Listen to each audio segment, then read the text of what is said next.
In 1999, just 2 years after Hong Kong's handover, director Johnny To and his company Milky Way Image produced a film on an extremely low budget, shot in only 19 days. The film features an iconic ensemble of Hong Kong actors: Lam Suet, Roy Chong, Anthony Wong, Francis Ng, and Simon Yam. The plot is elegantly simple. A triad boss is targeted for assassination. 5 unrelated bodyguards are hired to protect him. The film's narrative focus is less about the why but more about the how, the professional execution of their duty and the bonds they form while doing it. To understand the mission, we must feel its context. The film was released in a period of great uncertainty and anxiety about the future. Its focus on loyalty, professionalism, and codes of conduct can be seen as a direct response to a shifting social and political landscape. Furthermore, Hong Kong cinema itself was under pressure in the late 90s, facing the dominance of Hollywood, the rise of South Korean cinema, and the impacts of piracy and the Asian financial crisis. The mission was made in this climate, a low-budget, stylistic work that bucked the trend. In this video, you will embark on an exploration on how The Mission visualizes a shifting social landscape where a silent professional code supplants traditional loyalties as the new currency of identity and survival. We will also be showing you Johnny To's way of expression, through blocking, composition, and the use of silence. And nowhere is this clearer than in the Ma Shuya scene. In this iconic scene, 5 bodyguards are escorting Long through a mostly empty shopping mall. What follows is not a chaotic gunfight, but a balletic, almost silent standoff. Let's break down the film language, starting with mise en scene, what's placed in the frame. First, the mall as a stage. The setting is a modern transnational space, a shopping mall. Its clean, glossy, and empty nature turns it into a formalist diagram, a pure arena for professional confrontation.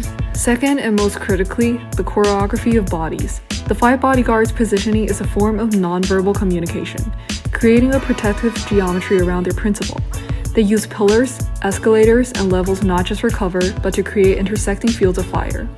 This is Johnny To's use of planimetric staging. Figures are arranged in a grid-like pattern against the background, treating the scene as a graphic design problem that also conveys social hierarchy and coordination. Next, the shot composition and camera work. To uses static shots and deep focus. He often holds on static and wide shots to let the entire scene play out in the frame. This allows us to see the spatial relationship between all the 5 bodyguards and the threats simultaneously, emphasizing their teamwork and the chess game nature of the confrontation. Then, there are the low-angle shots. The camera is frequently placed low, looking up at the bodyguards. This doesn't just make them look powerful, it monumentalizes them. They are portrayed as stoic, heroic figures standing against the chaos, reinforcing the idea of their professional code as a noble, if isolated, pursuit. Finally, the sound design. To's masterful use of silence and ambient sounds. In this scene, To draws focus to diegetic sounds, the hum of the escalator, the echo of the footsteps, and the rustle of the clothing. This minimalist approach creates 3 main effects. 1. It builds tension. The silence is unnerving, making every small sound significant. 2. It focuses on professionalism. It strips away emotional manipulation, forcing us to focus purely on the mechanics of their jobs. A world of quiet observation and reaction. 3. It highlights the unspoken. The lack of dialogue underscores the theme of nonverbal understanding, a loyalty that does not need to be spoken. Last but not least, this film does not exist in a vacuum. Instead, it engages in intertextuality. It adopts the aesthetic concept of movement within stillness from Kurosawa's samurai films, and it transplants the professional plot of westerns, a team of experts forging brotherhood through a mission, into the jianghu of the Hong Kong underworld. In doing so, The Mission becomes more than a gangster film. It visualizes a new social contract.